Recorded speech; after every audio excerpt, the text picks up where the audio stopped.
नमस्कार. आज आपण नक्षत्रांची माहिती या अंतर्गत 9 नंबरचं आश्लेषा नक्षत्र याची माहिती घेणार आहोत.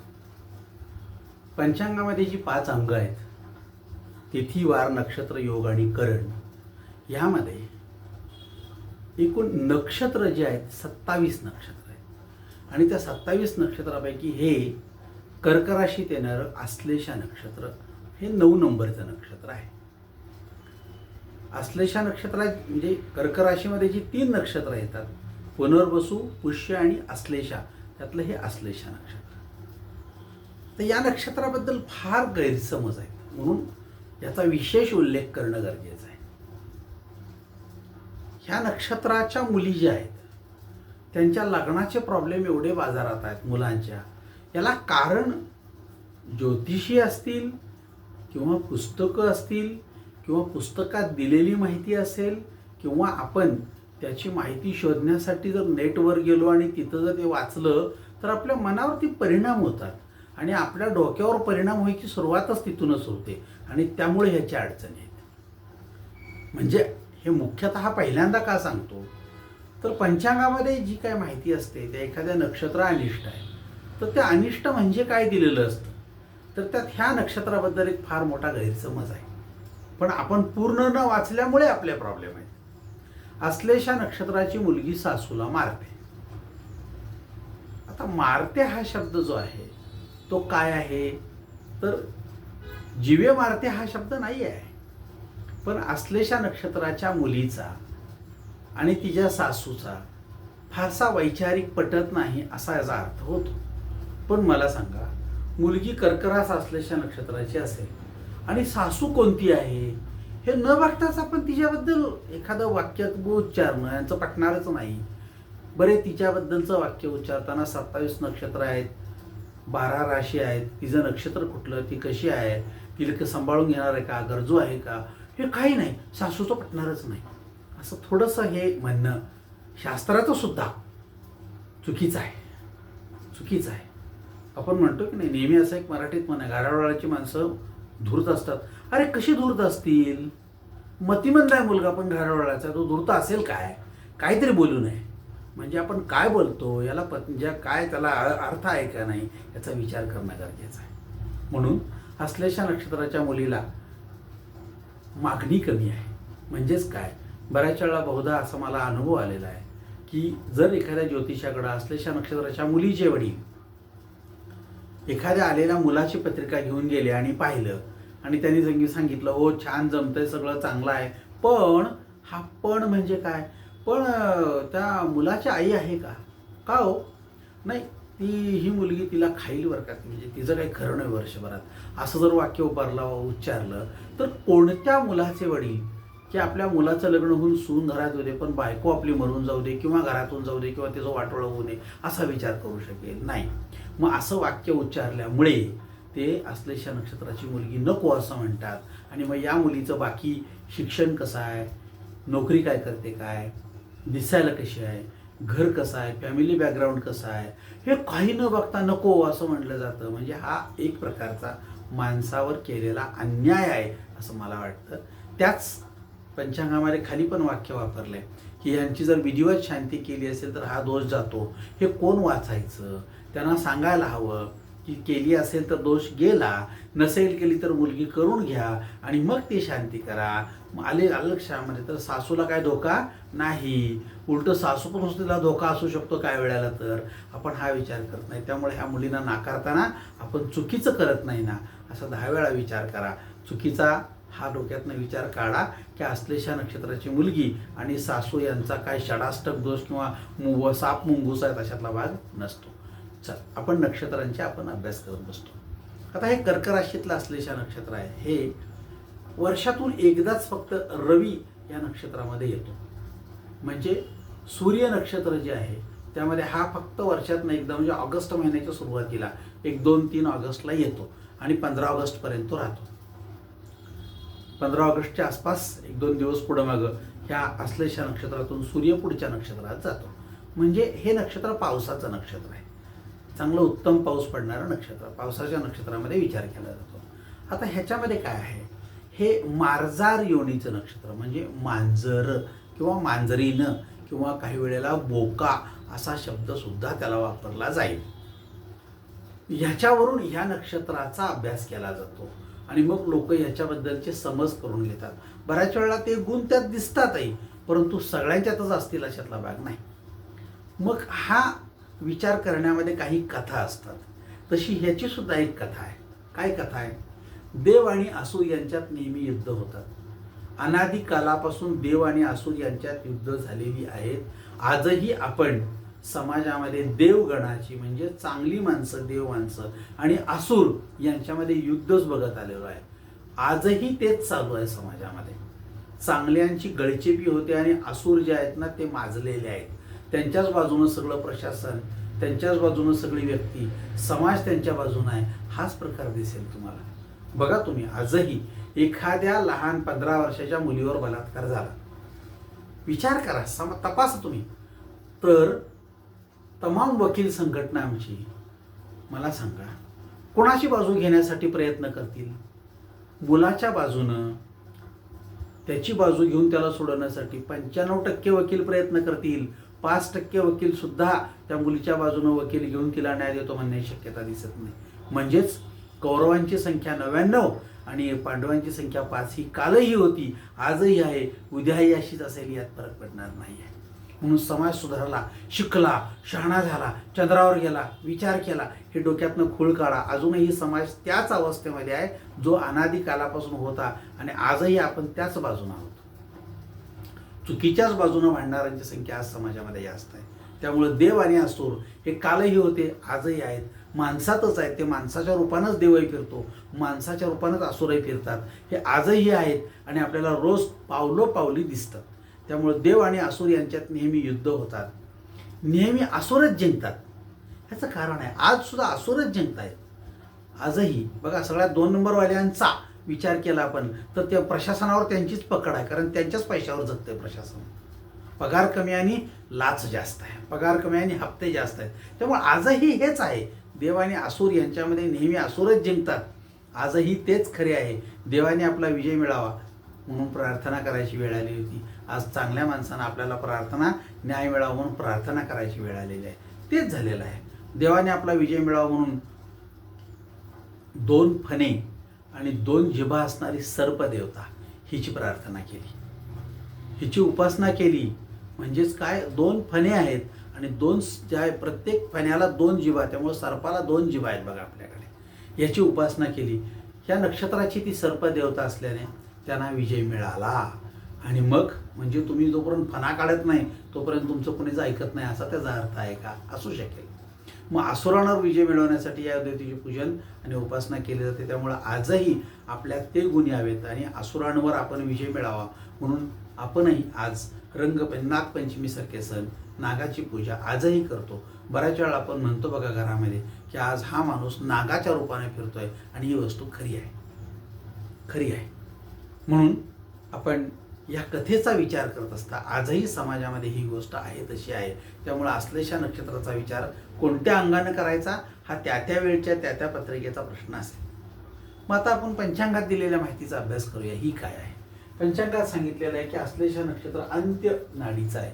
अंत्यनाडी म्हणजे पित्त दोषाची प्रकृती. ह्या लोकांना या पित्त या सगळ्या समस्येला फार मोठी तोंड द्यावं लागतं आणि सततपणे तुम्हाला या सगळ्या गोष्टींना तोंड दिलं तर तुमची प्रकृती ही या एका महिन्यामध्ये साधारणपणे 4 ते 5 दिवस ही तुम्हाला दमवते. का? तोंडावर कंट्रोल नाही. हा सगळ्यात मोठा दोष आहे. काय खावं काय नको, आपल्याला जे नको आहे ते खाऊ नये, आपण ज्या जागरण करू नयेत, आपल्याला हे आपल्याला चालत नाही तर ह्या गोष्टी आपण खाऊ नयेत, जास्त आपल्याला तेलकट तिखट तुपकट असं नको आहे. नाही की त्यावेळेला मग सुचत नाही आणि मग आपण म्हणतो की नंतर मला पित्त, तर पित्त प्रकृती जी आहे तुम्हाला दमवते. आता याच्यामध्ये ह्यांनी योनी सांगितलेले मार्जार म्हणजे मांजर. मग हा मांजर किंवा बोका दोन्हीपैकी काहीही असू शकेल. या नक्षत्राच्या योनीचे गुण त्या माणसामध्ये दिसतात. स्वभावात आणि चेहरेपट्टीत ते गुण जाणवतात. स्वभावात म्हणजे काय तेही लक्षात येत नाही. हळूहळू या गोष्टी जसं तुम्ही बघायला सुरुवात कराल माणसांच्याकडं तशा तुम्हाला त्या जाऊन जाणवायला लागतील. म्हणजे बघा, अगदी लांबून विमान आलेलं असतं, आपल्याला एक ठिपका दिसतो, नंतर जरासं मोठं दिसतं, नंतर पंख दिसतात, नंतर अरेच्या काहीतरी दिसतंय, नंतर एकदम जवळ आल्यावर त्याच्यावर काय लिहिलं याच्या सगळं दिसतं.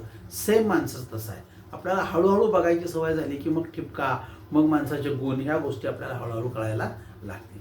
मग काय, स्वभावात अत्यंत चलाक आणि अत्यंत चपळ असणारे लोक आहेत, अत्यंत चलाक. ह्या बोटाची थुंकी एका मिनिटात त्या बोटावर नेतील. असं म्हणलो एका मिनिटात, मी म्हणलोच नाही. तो त्यांना व्हिडिओ काढून दाखवले पण तुम्ही म्हणल्याला, तरी सुद्धा ते लाज बीज काही नाही, मी म्हणलेलोच नाही, तो एडिट केलेला आहे असं म्हणून आपल्याला खोळ्यात काढायला सुरुवात करतील.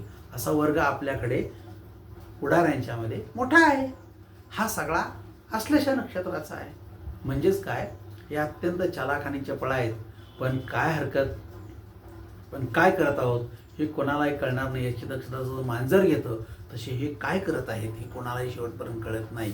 ह्यांचं काय काम चालू आहे, कुठं आहेत, काय करतायत आणि त्याचा परिणाम आपल्याशी काय आहे का आपल्याला शेवटपर्यंत कळत नाही. कित्येक तरी घरांमधून मुलं किंवा मुली अशी आहेत की घरातून निघतात, कुठं कामाला आहेत, काय काम करतात, काय शिकलेत हे शेजाऱ्याला 5-5 वर्षे समजत नाही. अशा स्वरूपाची माणसं हीच. कुणालाही काही कळू नये मी काय करतोय ते. कळलं तर काय होईल, नाही मला कळू द्यायचं नाही. म्हणजे आश्लेषा नक्षत्र हा त्याच्यामध्ये भाग आहे. मग अशा स्वरूपाची जर सून घरामध्ये असेल आणि सासूनं काय विचारलं, काहीच बोलणार नसेल, तर मग भांडणं होतील, नाही तर काय होईल मला सांगा. म्हणून कदाचित त्या गोष्टीचा आपण अनुभव न घेता आपल्याला हा सुद्धा बाजारातला अनुभव असण्याची शक्यता नाकारता येत नाही. आपण काय करत आहोत ते कोणाला कळणार नाही याची दक्षता मांजर घेतं. मग ह्या मांजराचे डोळे आमच्या चमकदार असतात, झोपकेदार मिशा असलेली माणसं, वाढलेले केस, अस्ताव्यस्त आयाळ म्हणतो आपण मांजराची, अशी शेपटासारखी वाढवून हलवत जाणारी वेणी मांजरीन, त्यानंतर वाढलेली नखे, यांची नखं दुरुस्ती बघा, काढणारच नाहीत, आता स्वतःलाच लागतील जास्त, पण काढणार नाहीत. चोर पावलांनी लोकांचं बोलणं ऐकणं, चोर पावलांनी लोकांचं बोलणं ऐकणं, काय करतात काय नाही, काम चालू आहे इकडं, हातात टायपिंग चालू आहे, काम करतोय बघतोय पण कान तिकडं आहेत, असं जर प्रकार बघितला तर ही मांजरं ह्या प्रशासनामध्ये असतात. हा प्रकार फार लोकांचा दिसतो. चोरून लोकांच्या भानगडी पाहणे, चोरून लोकांच्या भानगडी ऐकणे. एखादी गोष्ट मला मिळू शकत नसेल तर ती इतर कोणाला मी मिळू देणार नाही, अशा स्वरूपाची भावना आहे याच्यामध्ये. मला मिळत नाही ना, इतर कोणाला मिळू देत नाही. बघा, मांजर गरम दूध ठेवलेलं आहे आणि तापून नुकतंच फ्रीजवर किंवा त्याच्या गॅसवर ठेवलेलं आहे. जरा गार झालं की आपल्याला ते घ्यायचं आहे. परंतु तेवढाच समजा मांजराला त्यांना बघितलं तर टोपण हलवलं, वरचं टोपण जरासं उघडं ठेवलं असतं, ते त्यानं काढलं आणि बघितलं अरे फार गरम आहे, आपल्याला पिता येणार नाही म्हणल्यावर तिथे काय करते, त्याच हातानं अलक्षामध्ये सांडून देतं आणि पळून जातं. म्हणजे मला मिळत नाही ना, मी लोकांना मिळू देणार नाही, ही प्रवृत्ती फार जागी आहे. म्हणून आपल्याकडं काय होतं, शाळा कॉलेजमध्ये मुलींच्यावरून भांडणं होतात, त्या ह्याच्यावरून होतात. ती मला मिळत नाही ना, मी इतरांना कोणाला मिळू देणार नाही, तिचं काय करेन मी, काय करेन, तिला इथं शाळा सोडायला लावीन किंवा कुठे ॲसिड टाक आमका, ह्याची कारणं ही आहेत. मला मिळत नाही ना, ती इतर कोणाला मिळणार नाही, कोणाला मिळत असेल तर त्याला जाऊन मी मारीन पण सोडणार नाही. ही प्रवृत्ती मार्जार योनीची आहे. एखादं जेवण मला मिळत नाही ना, तुला मिळू देणार नाही, हा प्रकार हा सगळीकडे आहे आपल्याकडे. म्हणून आपण म्हणतो की कामात आडवं जाऊन एखादा खोळंबा करणे, काम चालू आहे तर त्यामध्ये आडवं जायचं, कोणाचं आहे काय चौकशी करायची, काम बंद पडायचं. हजारो कामं आज शहरामध्ये चालू असतात. ही मांजरं जातात, मला वर्क ऑर्डर दाखव, कोणाचं आहे काय, चांगलं नाही, चांगलं क्वालिटी नाही, अमकं नाही तमकं नाही, बंद पाड, नाही तर मला काय तर दे. ही मांजरं आज बाजारात आपल्याला भरपूर दिसत आहेत. मग हे मांसाहाराला चटावलेले जीव आहेत. मांसाहाराचा शब्द निघताच आनंदी होती. ह्या प्रवृत्तीमध्ये बोका असला तर बघायलाच नको. कार्यालयात या साहेबांनी लाखोचे घोटाळे केले, ह्या कानाची बातमी त्या कानाला जात नाही का, तर ही मांजरं इतक्या पावलं हळूच टाकत असतात की कोणालाही कळू नये. रिटायर झाल्यानंतर ते एक माणूस मला भेटला, मी एवढं करोडोचं खाल्लं म्हणला, खरं ह्या कानाची बातमी त्या कानाला कोणाला कळलं सुद्धा नाही. बरं, मग आनंद मिळाला हो मग, पण हे पाप जे आहे ते या जन्मी पचलं असेल तर कर्मसिद्धांत सांगतो तो सगळं तुम्हाला फेडावं लागेल. आता कधी फेडावं लागेल माहिती नाही, ते पिकलं पाहिजे. पळवून आणलेला एखादा तोडून झाडाचा फणस मला खायला मिळेलच असं काही नाही. पिकत ठेवला आणि माझी बुद्धी भ्रष्ट झाली, तसाच राहिला आणि मग तो कुजून गेला, अशी पण परिस्थिती होते. खूप मोठी परिस्थिती होते. आपण सीताफळ आणतो, कच्चं असतं, खायचं आहे म्हणून धान्यात घालून ठेवतो आणि आपली बुद्धी भ्रष्ट होते, लक्षातच राहत नाही आणि 8 दिवसांनी अरेच्या सीताफळ म्हणतो आणि काढलं तर आज बुरा आलेला असतो. तीच अवस्था ह्या 2 नंबरच्या पैशाची आहे. वेगळं काही नाही आहे. त्यामुळे ही मांजरं ती मला नाही तर तुला पण नाही, म्हणजे काय, काही वेळेला ते मला नाही तर इतरांना कोणाला मिळू पण देणार नाही, मी तसंच पडेल, धान्य कुजवून टाकेन, अशा स्वरूपाची विचारसरणी असते यांची. त्यामुळे यांच्यापासून नेहमी सावध राहावं लागतं. मग ही मांजरं कधीही मांजरीजवळ तुम्हाला फिरकताना दिसणार नाहीत, पण एक नंबरचे लंपट, ही मात्र वस्तुस्थिती खरी आहे. त्यामुळे यांचं दिसणं जरी तसं नसलं तरी ते असणं हे निश्चितपणे खरं असतं. आता याच्यामध्ये हे राक्षसगणाची मंडळी आहे. राक्षसगण म्हणजे काय, ज्या गणामध्ये आपल्यावर किंवा इतरांवर, आपल्याबरोबरच्या जर कधी कुणावर अन्याय झाला तर ही मंडळी त्यांना न्याय द्यायसाठी पुढे येते, तुटून पडते. ह्यांचा काही संबंध नाही आहे, कारण आपण बुद्धी असून त्याचा वापर करण्याची कला नसते. त्यामुळे ह्या लोकांचे प्रॉब्लेम येतात. मला न्याय मिळाला पाहिजे म्हणून तुटून पडतात, पण माझ्याबरोबरच्या माणसाला न्याय मिळाला पाहिजे, मला मिळाला आहे तरीसुद्धा त्याच्या वतीनं तुटून पडण्याची शक्यता यांची जास्त आहे. बाजारात चौकात भांडणं झाल्यावरती बघा तुमच्या लक्षात येईल की ज्याच्यावर अन्याय झाला तो शांतच आहे, त्याच्या वतीनं 10 जण भांडायला आलेले असतात. हा सगळा प्रकार राक्षसगणाची माणसं आहे ती. त्यामुळं या लोकांना काय होतं, या लोकांच्यामध्ये समज कमी असतो आणि गैरसमज जास्त असतो. आपली पात्रता आहे का, कोण आहे, काय चूक आहे, अमकं तमकं नाही, भांडायला सुरुवात म्हणजे भांडायला, त्यांच्या बाजूनं त्या बाजूनं. महाभारतामध्ये हेच झालं, दुसरं काही झालेलं नाही. त्यामध्ये सुद्धा हाच प्रकार, राक्षसगणाची माणसंही त्या बाजूनं भांडायला गेली. आपलं भांडण बरोबर आहे काय, न्याय आहे का, कोणाशी भांडतोय माहिती नाही, आणि मग त्यामध्ये सगळा काय झाला, सुपडा साफ होत गेला.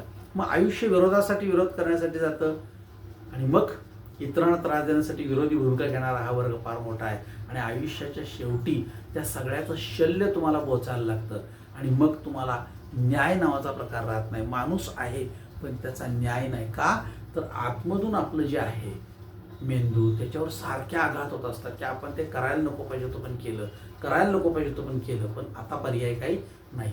त्यामुळे राक्षसगणाच्या माणसांचा दृष्टिकोन खूप चांगला आहे. तुटून पडायला पाहिजे अन्याय झाल्यावर, हे बरोबर आहे, पण अन्याय झाल्यावर मी तुटून पडायला पाहिजे, पण त्या माणसाची पण बाजू ऐकून घ्यायला पाहिजे, हे न्याय तत्व ती विसरतात. आणि त्यामुळं राक्षसगणाच्या माणसांना मनोविकृत होण्याची शक्यता जास्त असते. त्यामुळं त्यांचा वृक्ष आहे नागचाफा.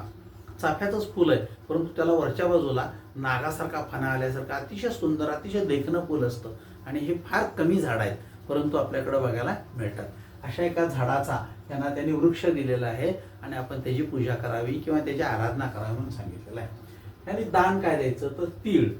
तिळाचे 3 प्रकार पुन्हा, भुऱ्या रंगाचे, काळ्या रंगाचे, पांढऱ्या रंगाचे. तुम्हाला कुठला सोपा वाटेल तो द्या, कुठला सोपा वाटेल तो द्या, आणि आपण हे तीळ जे आहेत ते दान करावेत असं सांगितलेलं आहे. त्यानंतर ते म्हणतात की तुम्हाला तुमची देवता काय तर धेनुसर्प हा जो प्रकार आहे हाच तो. धेनुसर्प म्हणजे काय, 2 फड्यांचा नाग असतो का नाही मला माहिती नाही, 5 फड्यांचा नाग असतो का नाही माहिती नाही, आपण पाहिलाय काय नाही, परंतु कल्पनेमध्ये आहे 7 फड्यांचा, 9 फड्यांचा. आपल्याला माहिती नसतं म्हणजे आपण पाहिलेलं नसतं, म्हणजे त्या गोष्टी नसतातच असं आपण म्हणू शकत नाही.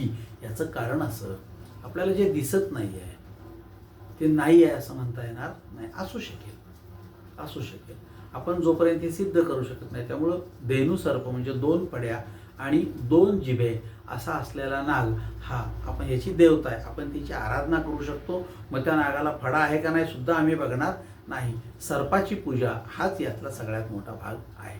त्यानंतर हे नक्षत्र अधोमुखी आहे. अधोमुखी आणि मंद दृष्टीचं आहे. अधोमुखी म्हणजे काय, भूतकाळातले विचार करणारी माणसं, व्यक्तिमत्व. अधोमुखी, अधो म्हणजे खाली.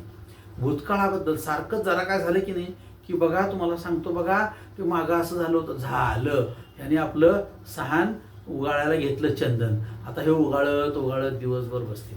त्यामुळं आपल्याकडं हे मागचं सगळं उगाळणाऱ्यांचा वर्ग फार मोठा आहे. काय करायला हवं, काय चुका झाल्या त्या एकदा कळल्या की आता ते उगाळत बसू नये, पण हा शब्द उगाळत बसणारा फार मोठा येतो. हा तुम्हाला कुठं बघायला मिळतो, ज्या घरातली एखादी मुलगी पळून गेली किंवा एखाद्या घरातला मुलगा, एका माणूस एखादा वारला आणि तुम्ही भेटायला गेलात की मग तुम्हाला इथं उगाळणाऱ्यांचा मग काय झालं बघा, त्याचं असं झालं, असं करून पूर्ण सगळी कॅसेट पूर्ण सगळे ऐकवायची. ती उठून गेली की दुसरे आले, काय झालं बघा, थांबा आता ही कॅसेट 10 दिवस तुम्हाला ही कॅसेट कित्येक तरी वेळा लागलेली दिसेल. म्हणून गरुड पुराण सांगतं की ह्या गोष्टी नॉट रिपीटेड. म्हणून मृत्यूनंतर गरुड पुराण एकदा वाचणं हे शहाणपणाचं आहे. हे वाचायलाच हवं, पण आपल्याला काय सध्या नको आहे, चांगलं काही नको आहे मला. त्यामुळं बघा चांगलं काय नको आहे हे वाक्य मी अतिशय जबाबदारीने सांगत आहे. ज्या चौकामध्ये दूध विकलं जातं आणि ज्या चौकामध्ये त्याच्या मागेच एक दारूचं दुकान आहे, अशा कुठल्याही चौकात जाऊन उभा राहा. गर्दी कुठे जास्त आहे बघा. दूधवाला बोलवतो या या या म्हणून, पण कोण जात नाहीये. आणि तो माणूस कुणाला बोलवत नाही, पण तिथली गर्दी संपत नाही.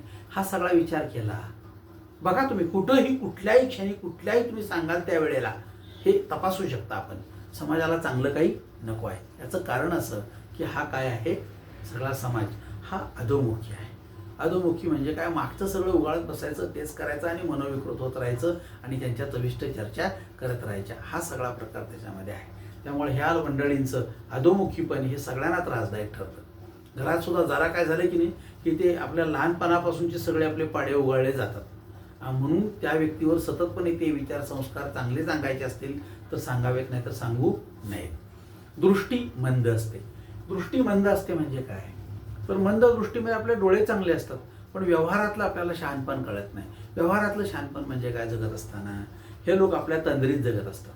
ह्या लोकांना फारसं काही इकडे इकडे बघायची सवय नसते. त्यामुळे फाटक्या नोटा ह्यांच्या गळ्यात घालणं, खराब माल ह्यांना देणं, किमती आणि वजनामध्ये यांची फसवणूक करणं, व्यवहारामध्ये चुकीचं पटवून देणं, यांना डावी वाटणी यांच्या पदरात देणं, त्यानंतर एक दाखवणं आणि दुसरी वस्तू देणं, यांची फसवणूक ऑनलाईन सुद्धा खूप वेळा होते. वस्तू एक दिसत असते, आपण ऑनलाईन मागवतो, मिळाल्यानंतर राहायच्या तसली नव्हती, अशी वाटलं नव्हतं असं आहे. म्हणजे अक्षरशः लग्नात मुलगी दाखवताना सुद्धा एक दाखवली जाते आणि करून देताना दुसरं दिली जाते. हा सुद्धा प्रकार चमत्कारीपणे घडतो आणि हा सगळा प्रकार निंदनीय तर नाहीच आहे, परंतु माणसाला फसवणं हा सगळा प्रकार ज्या दिवशी त्याचं पाप भरेल त्या दिवशी तो त्याची फळं भोगेल. परंतु मंद दृष्टीच्या लोकांचे आपण फारसं प्रबोधन करू शकत नाही, कारण डोक्यातच घुसत नाही यांच्या काही, आणि ते आहे तसंच पुन्हा जगत राहतील. म्हणजे 10 चुका झाल्या आणि त्याला सारखं सांगितलं तर 11 वेळी पुन्हा तो ती चूक करणारच. का, बुद्धी मंद आहे, परिणाम तो. म्हणून तुम्हाला म्हटलं की मंद दृष्टी म्हणजे काय, तर हे नक्षत्रामुळे घडू शकतं. कदाचित या नक्षत्राच्या मुलीचा हा दोष सुद्धा लोकांना जास्त त्रासदायक ठरला असला तर त्या नक्षत्राबद्दल साधारणपणे जे काही गैरसमज आहेत ते कदाचित दृढ होत राहिलेले असतील. कुठे टिकवायचे प्रश्न येत नाही, असे राहिलेले असण्याची शक्यता नाकारता येत नाही. कारण आपण इतक्या सगळ्या असलेल्या नक्षत्राच्या मुलांचा किंवा मुलींचा डेटा गोळा करून त्यांच्याकडे राहायला जाऊन त्यांचा अभ्यास करू शकत नाही. त्यामुळे कदाचित हा समज जो आहे तो अजून राहायला असण्याची शक्यता आहे. त्यामुळे जर बघितलं आपण तर लक्षात येईल की ह्यांचं चरणाक्षर आहे. आता हे स्वामी यांचा बुध आहे, 17 वर्ष साधारणपणे अश्लेषा नक्षत्रावर जन्माल्यानंतर 17 वर्ष बुधाची महादशा आहे. म्हणजे बौद्धिकदृष्ट्या चांगला असतो माणूस, पण बुद्धीचा वापर करता येत नाही, त्याला बुधाची महादशा असं म्हणतात. हुशार आहे बरं, परंतु काय माहिती का, हुशारीचा अभ्यास करतो म्हणजे वापर करत नाही. सगळं पाठ आहे पण परीक्षेला गेला की विसरतंय. खेळण्यात 1 नंबर आहे पण ते 4 चौकात खेळायचं म्हणलं की याला काय होतंय तर त्रास होतो, नको म्हणतो तो. असं जर असेल तर आपल्याला हे सगळं त्रासदायक का ठरतं, तर बुध 17 वर्ष महादशा देतो. बौद्धिकदृष्ट्या सगळं आहे परंतु बुद्धी वापरता येत नाही. हा जर प्रकार असेल तर तो मोठा आहे. आता ह्या चरणांकाचा विचार केल्यास ह्या ड हे अक्षर कॉमन आहे. त्यामुळं अश्लेषा नक्षत्रावर जन्माला आलेल्या व्यक्तींचे आडनाव पहिला चरण असेल तर डी, डीमदेव डीमदेवी. दुसऱ्या चरणावर डू, डूमदेव डूमदेवी. तिसऱ्या चरणावर डे, डेमदेव डेमाजी वगैरे नावं सांगतात, डेमदेवी. आणि डोवरून कुठलं नाव, मग काय आहे, हे नावं नसेल तर डोमदेव डोमदेवी या स्वरूपाची नावं दिली जातात आणि भागवलं जातं. आपण त्याला काय करायचं आहे, नावं ठेवायची नाहीत. हे सगळं स्मरणात ठेवण्यासाठी डे नाव आलं, आपल्याकडे डे हे आडनाव आहे माहिती असू द्या, त्यामुळे नाव आलं आणि डे आणि आडनाव डे आलं तर डे व्हायचं बरं का, लक्षात ठेवा. त्यामुळं डे हा शब्द आला तर लगेच लक्षात येतं की अश्लेषा नक्षत्र 3रा चरण कर्करास, ते समजावं यासाठी हा शॉर्ट फॉर्म असावा. त्यानंतर ही हे बघितलं, हे गुरु पहिल्या चरणाचा स्वामी गुरु, दुसऱ्या चरणाचा स्वामी शनी, तिसऱ्या चरणाचा स्वामी शनी, चौथ्या चरणाचा स्वामी गुरु. हे क्रमानं आलेलं बघा, धनुरास, मकर रास, कुंभ रास, मीन रास याप्रमाणे त्याला मांडलं गेलेलं आहे. ते सलग पण असल्यामुळे बरोबर क्रमाने येत राहतात. याची रास आहे कर्क, ही 4 नंबरची रास. आता ह्याच्यामध्ये चंद्र हा काय आहे तर यांचा स्वामी आहे. चंद्र स्वामी म्हणजे काय तर मनाचा कारक असल्यामुळे ह्या लोकांचं मन फार सेन्सिटिव्ह असतं. त्यामुळे ह्या लोकांचं मन सांभाळावं लागतं. थोड्याशा बारक्याच्या कारणानं आपण म्हणतो की फुगा, नुसतं टाचणी लागली आणि फुटला, फुटबॉल फुटतो का, नाही, तसं हे फुगा आहे यांचा. जरा काय झालं, कोण नुसतं काय म्हणलं तर लगे रडायला सुरुवात होईल. त्यामुळे आपल्या बऱ्याच वेळा मोठमोठ्या कार्यक्रमामध्ये आपण म्हणतो एवढ्या एवढ्या कारणामुळे माणूस रुसला आणि सगळा कार्यक्रम फसला. तर त्याची कारणं ती असतात की ह्या लोकांना फार सांभाळावं लागतं. विप्रवर्ण.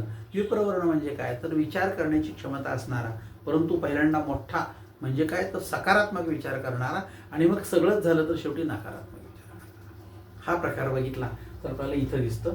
जलचर म्हणजे आपण म्हणतो की जलातले प्राणी, यांच्याबद्दल ह्या लोकांना काय असतं, तर साधारण वश्य म्हणजे आपण म्हणतो की हे वश असतात त्यांना. मग फार मासे खाण्याचे आवडणारा माणूस सुद्धा जलचर वश्य असू शकेल, मासे पाळणारा माणूस सुद्धा असेल. मग मासेच नव्हे तर पाण्यात असणारे काही प्राणी, त्यांच्याबद्दल आस्था असणं किंवा त्यांच्याबद्दल विचार करता येणं, त्यांच्याबद्दल चांगलं लिहिणं, बोलणं आणि अभ्यास करणं, हे सुद्धा करणारे सगळे जलचर वश्य आहेत असं म्हणता येईल. आणि जलतत्वाची राशी.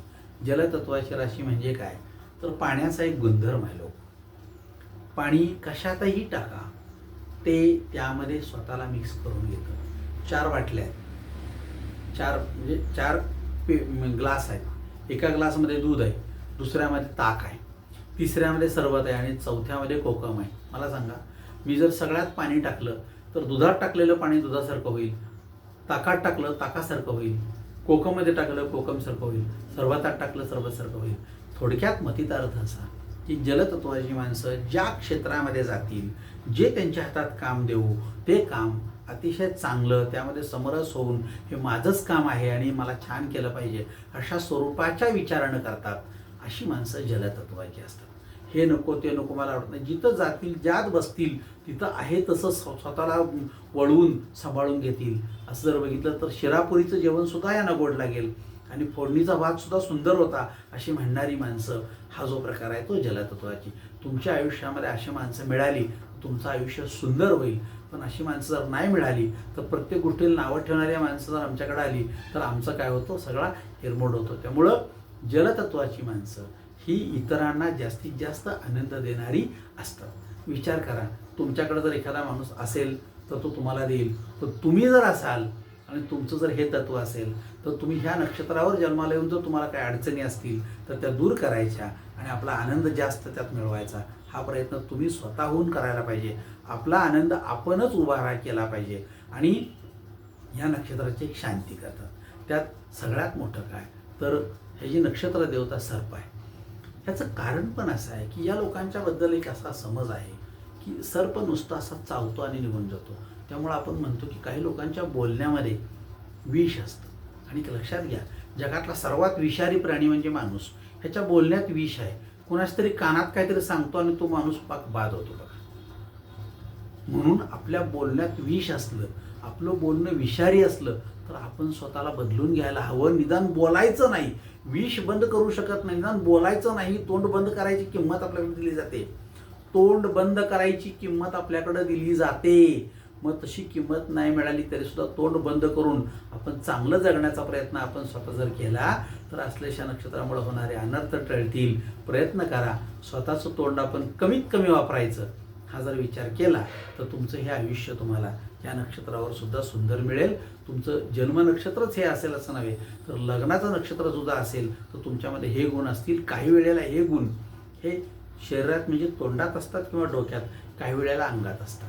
अंगात असतात म्हणजे काय बघा, नाक कसा वळणानं वळणानं वळणानं वळणानं वाकडा जातो, तशी रस्त्यानं सुद्धा ह्या बाजूनं त्या बाजूला आणि त्या बाजूनं ह्या बाजूला जाणारी माणसं सुद्धा असलेल्या नक्षत्राचीच असतात. एका बाजूनं सरळ चाल की नाही जमत मला, म्हणजे अंगात सुद्धा काही वेळेला हे गुण दिसतात. अशी गुण दिसलेली माणसं ओळखायची क्षमता तुमच्यामध्ये येवो. प्रार्थना करा की मला ते सगळं शक्य हो.